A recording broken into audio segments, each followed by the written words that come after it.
And so it begins.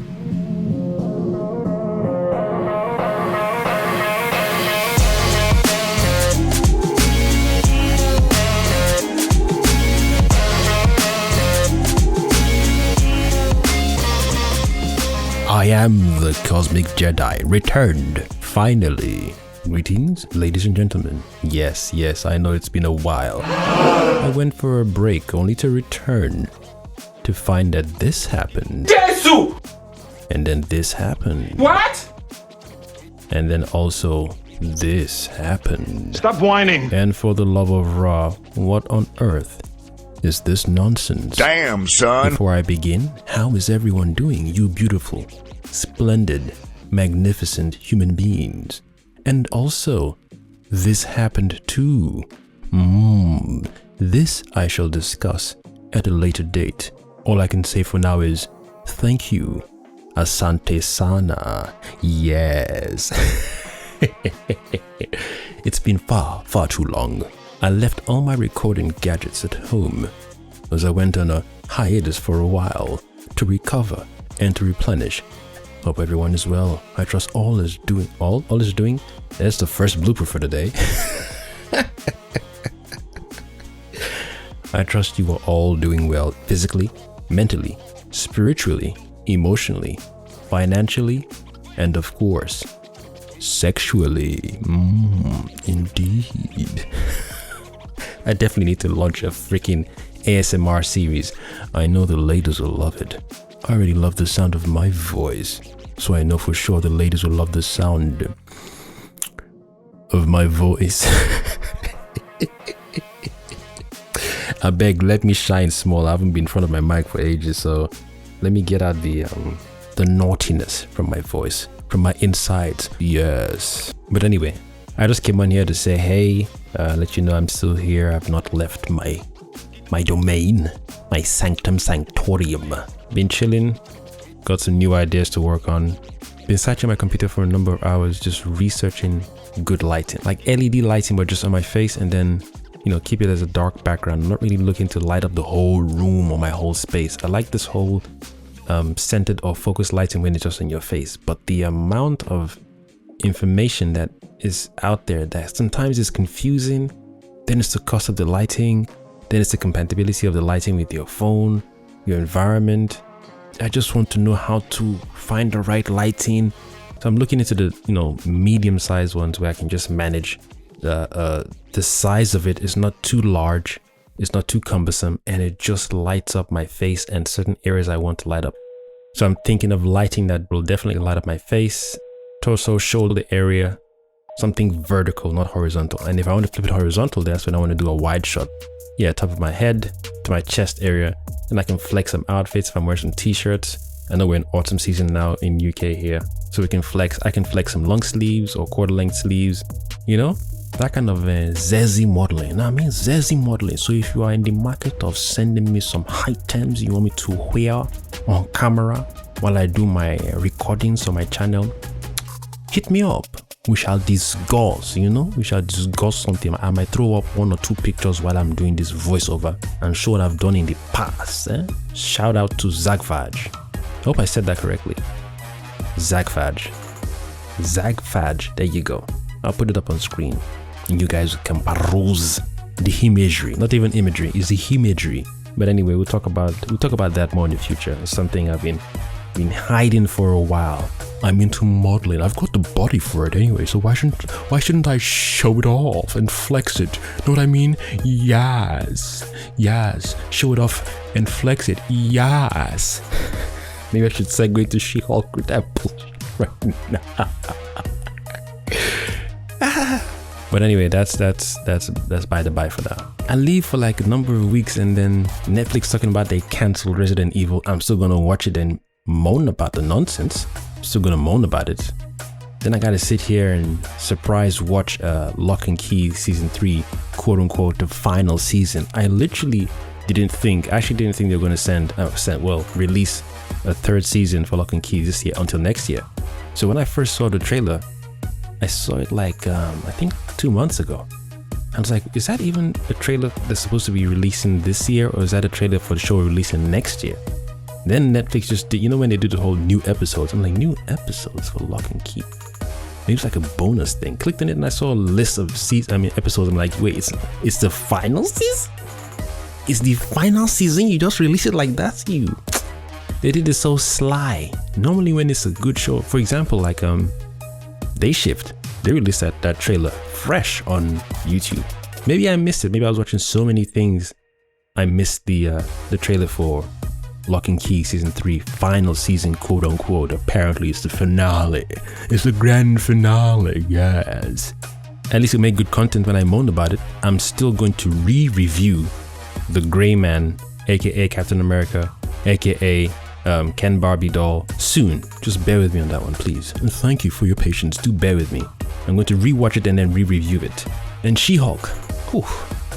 You know what? I'll leave She-Hulk for a separate show. I don't want to muddy this show. I'll leave She-Hulk for a separate show. My brother and I have been destroying that one. Fatality. And they have written themselves into the kill box, the kill zone, where everyone is just, it's like they literally jumped into a firing range, gave everyone guns, RPG, nuclear weapons, and then they said annihilate. And we were like, sure thing. Come in here all by yourself. Finish her!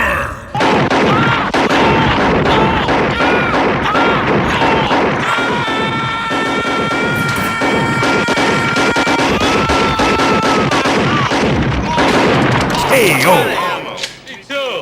Anyway, so we've gone from Netflix cancelled Resident Evil to Lock and Key season 3 finale. Now we are jumping onto the next level of the two big main shows that I thought would rival each other towards the end of the year. I thought these shows would be the shows that everyone would talk about and say, yo. I felt bad for the House of the Dragons. I felt bad because after Game of Thrones, I had this feeling that when people heard about the new prequel series, they'd have been like, meh. I'm watching it so far. It's interesting. There are two characters that I'm liking so far. The king, I can't remember his name, and his first daughter. So the experience he's had, no spoilers. The experience he has had, and then with his daughter, and both of them just seem very grounded to me. Out of all the characters, I'm connected to them a lot more than anyone else. Oh, what am I saying? Crap. Three characters, my bad, not two. The king, his daughter, and a third character. Can't remember her name either, but I'll just put their faces up on screen. So between The Lord of the Rings, The Rings of Power, and House of the Dragon, I'm enjoying the House of the Dragon show more than I am The Lord of the Rings, The Rings of Power. And I wanted to talk about this whole put in melanated beings, brown people, Africans, black. I'm not really comfortable with that term anymore, black, but it's what we're used to so far. It's strange how people are moaning and crying about it. I get it. Don't get me wrong. I get it. It's an interesting conversation to have when someone has created a world where he or she didn't intend for any other people to be in the show or in the world, in their imagination, in their realm when they created the story or stories. And then for them to be approached by these studios saying, we would like to make a show about these stories you've written, but let's put some Chinese, Japanese, Puerto Rican, melanated people. I can see why people be like, we don't want to see black people in this show, I just want to see non-black people who are just enjoying themselves. If it is Viking, there was no black people in the Viking times. So the conversation about having black people in Lord of the Rings or black people in House of the Dragons doesn't faze me. It doesn't faze me. Me personally, as a melanated being, I've never watched these movies or shows thinking, God, it would be cool to have a Ghanaian brother there. It would be cool to have a Togolese sister there. Some of these women are fine. Liv Tyler is beautiful, but imagine if they had a Congolese woman there. God, to be sexy. Nothing like that comes into my mind. If your story is on point, I'm there for you. I'll watch it all the way through. Lord of the Rings, the whole 3 movies, and The Hobbit's beautiful movies. I'm actually rewatching The Hobbit right now, Hobbit series, and I do it backwards because I love Lord of the Rings so much. I'd rather watch the Hobbit series first, then go to Lord of the Rings and then enjoy that one fully. That one is just a well packaged movie for me. Well told story. For those of us who have not read the books, very well told story of the Lord of the Rings series. Beautiful, beautiful. Whilst I was watching Gandalf do his thing, Legolas do his thing, even Legolas, I never thought to myself, it would be cool if Legolas was black and he had an afro. Oh my God, I'll be so sexy. Nah. Or even Strider, or even Lord Elrond, or even Gandalf. Imagine if Denzel Washington played Gandalf. That would be so, nah. What if Chadwick Boseman, may he so rest in peace, if he was still alive, what if he had played Strider? Nothing whatsoever. Or even beautiful Lupita Nyong'o, Angela Bassett, Viola Davis, all these beautiful, gorgeous African-American melanated actresses. It'd have been cool if one of those three ladies played Liv Tyler's character. Nada. So when people get all angsty, and I just feel you should just have the conversations with your studios and tell them any stories that the intended, any stories where the writer and creator has created without the intention of putting any other people inside his or her story. If they originally created it without any intention of putting non-Caucasian people, leave it so. I have no qualms at all. I'm even more on the other side of, yeah, it's not even about time. It's beyond about time that we created our own stories. And then when it's situated, even if it's in a fictional world, I'm up for all cocoa and all brown realm. If people feel uncomfortable, cool. We live in a world that's been skewed. We've been lied to so many times, and nonsense has come up here and there, and things are being debunked. Oh, apparently black people were in Greece as well. Oh, apparently black people were in Rome as well. It's too much. It's too much. It's just too much. The main thing is telling stories through entertainment and through other mediums. So if an author who is from Ghana, Togo, Senegal says they just want to make a story where it's all brown people, yes. And then if some studios say, oh, that's not really marketable for us, maybe you should take that all the way to Africa. Yes, please. Yeah. Yes, please. They do it with China. I imagine the same thing with Japan. Send movies where they don't allow every other actor to just jump in that is not of their own creed. Nothing wrong with that. Makes them money. Their people love it. They go to the cinema and they release their movies. Cool. So it's past about time for us. We'll just do it. And it's not about wearing dresses for humor. No, it's proper storytelling, action, drama, futuristic stuff, Afrofuturism, spiritual stuff, any and everything that we deem and we what else we deem enjoyable, useful, that we feel we appreciate. Why not? And then if people start to complain, oh, we should boycott this show because there's no Caucasians inside it, there's no Chinese inside it, I wonder if other people around the world, I wonder if they're complaining about the same thing as well. Or if I don't see any Chinese in your movie, I'm boycotting that movie. And Russians as well. If I don't see any Russian speaking or original Russian actor without someone faking a Russian accent, I want to watch the movie, I'll boycott the movie. See, we don't do this in Russia, you know? If I see someone who is black and is trying to sound like you're sounding right now, Cosmic, with a Russian accent, I boycott the movie. I cancel your YouTube channel. It's just too much noise, to be honest. Doesn't faze me. All I gotta do is ask the original creator, yo, my guy, when you intended this story or stories you've told, did you ever think of a brother or sister with locks in their hair, with an afro? And if they answer honestly, no, then yeah, it's a win-win. I'll not be complaining I want to see Nigerian inside your show, otherwise I boycott. My friend, get out of here. I find it strange that people who complain that it's whitewashing, unless only if the character is described as a Caucasian male or female in the books, in the original text by the writer or writers, then yes. The fact that people are complaining that brown characters, brown people, melanated people, the fact that people are complaining about that just shows how skewed society is in some areas, because it's not real unless it was based in a time period we don't know about due to some nefarious reason of hiding the history, and then people say, oh, we'll take from this true thing and we'll make it sound fictional and we'll call it the Lord of the Rings and the House of Dragons, but only we know the truth that it really occurred in our real life society. But since we've downplayed the history of man, we'll just say it's fictional. You know, he's not biting you. If people were just disappearing and exploding and their ears are being ripped out slowly because some studio chose a particular author's story and said, yeah, make this character brown, make this character Japanese, and people were dying, they'd be like, yo, we'll boycott, say please. People People are just randomly dying out here because you've changed the pigmentation of a character. Cancel your show, reshoot, and then re-release it. Otherwise, half of the population of the world will just disappear, because by you changing the pigmentation of your fictional story that you've recorded with your cameras to then release to us on streaming platforms, by you changing those characters from the original intended pigmentation of the author or authors or whatever compendium of people together, by you changing the pigmentation to brown and non-Caucasian people, real life people who are watching these things are randomly dying. They're very violent and painful deaths. People are dying in their sleep. Babies who are being born are just disappearing because the pigmentation of a character has been changed because of whitewashing, blue washing, and purple washing. Please stop. Remove these episodes from your platform. Go and do reshoots and then re-release it for us. Otherwise, you'll lose half of your population. And I guess that if that was the case, then yeah, because you lose half of the population, like Thanos snapping his fingers, then who's going to watch your shows? People will be too afraid to watch your shows, because if they watch it, they don't know if they're going to randomly disappear or instantly combust.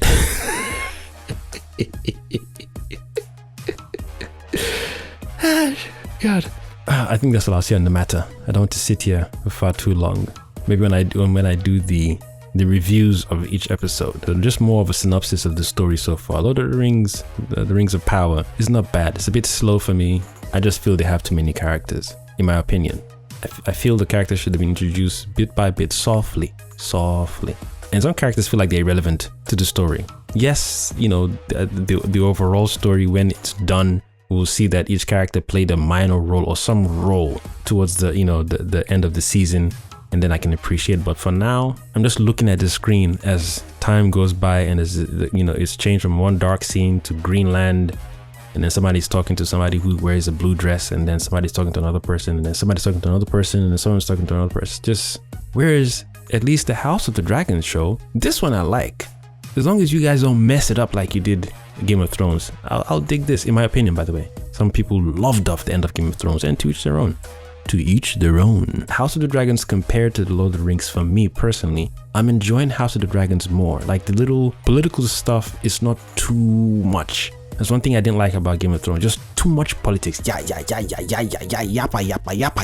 Shut it, please. Shut it. Let me see some more action. And then, for example, spoilers. In 3, 2, 1. Red Wedding. Hey. That was the last. In fact, I should have told y'all, I stopped Game of Thrones after the Red Wedding. Whatever season that was, I cut it off. I only finished Game of Thrones when the last season was announced. That's when I went back to it. I didn't even go back to it like, let me just continue after I left off with Red Wedding. I said, nah, too much. Killed off one character that I was digging. Another character, then I was like, okay, cool, I guess that's what this show wants to start doing, shock value deaths and whatnot. But even with that, my brain still thought to, I was just thinking to myself, okay, after all the shock value killing, what's the point of the story? Because you want to get someone sat in this throne, but at the same time, people have a particular claim. There's a legitimate claim, and then there are other claims connected to the legitimacy of the claim, of the throne. And there's one of those things where it's like, well, legitimate or illegitimate, it's who will serve the throne the best. That's how I see the show. That's how I saw that whole thing. It's like, okay, yeah, you guys are competing, but I feel the best person to sit in this throne is so and so. How about co-ruling? Can you guys co-rule? I don't even remember if they even mentioned co-ruling or co-partnership, rulership, or whatever. But after the Red Wedding, I signed out instantly. That's too much. I don't do shock value, gore, and blood for what? It's not Mortal Kombat. It's Game of Thrones. If you said Game of Thrones, aka Mortal Kombat, then I say, why not? I'll just go and watch the show for the fatalities and brutalities. Finish him! But anyways, right now Disney, so far, slacking. Damn, son! Especially with the She-Hulk nonsense, slacking. In fact, they've been slacking since day one. She-Hulk was just not even at the bottom. It's just beyond. It's entered a new realm of whack content. Just whack. What are you doing? What are you doing, man? But anyway, ladies and gentlemen, I have ranted long enough and given you a brief, or quite lengthy, I would say. By the time I edit this, yes, quite lengthy. With brief or lengthy, however way I edit it, I've given you enough information of what I've been up to whilst I was away. I also went bowling with my son and familia. It was fun. I'll let you know how that went very, very soon. Thank you for having me back, ladies and gentlemen. It's been a while. It's good to be back. I shall sit down soon and finish this kerfuffle of Resident Evil series. The fact that they cancelled it is funny. I mean, I wasn't expecting a second season, but I wasn't expecting the cancellation either. And when I say I wasn't expecting a second season, I was thinking they'll take time and breathe, proper life into it, because the show is dead. Pun intended. But I'll just watch it for the sake of watching it and just finish it because I started it. Then at least you guys get to see some reviews and rants and complaints. Of all shows to cancel, they canceled Raised by Wolves as well. That one, that hurt a little bit. That show was weird, but interesting. Very weird, strange things were going on in that show. There was some lovely stuff to do with sacred geometry, Metatron's cube, symbolic cult based on sun worshipping. But that show should not have been canceled, in my opinion. Thank you for listening. Thank you for watching. Thank you for your time and your patience, my friends, my beautiful, beautiful familia. I am your one and only host, your intergalactic, interdimensional, multifaceted being, the Cosmic Jedi, signing out.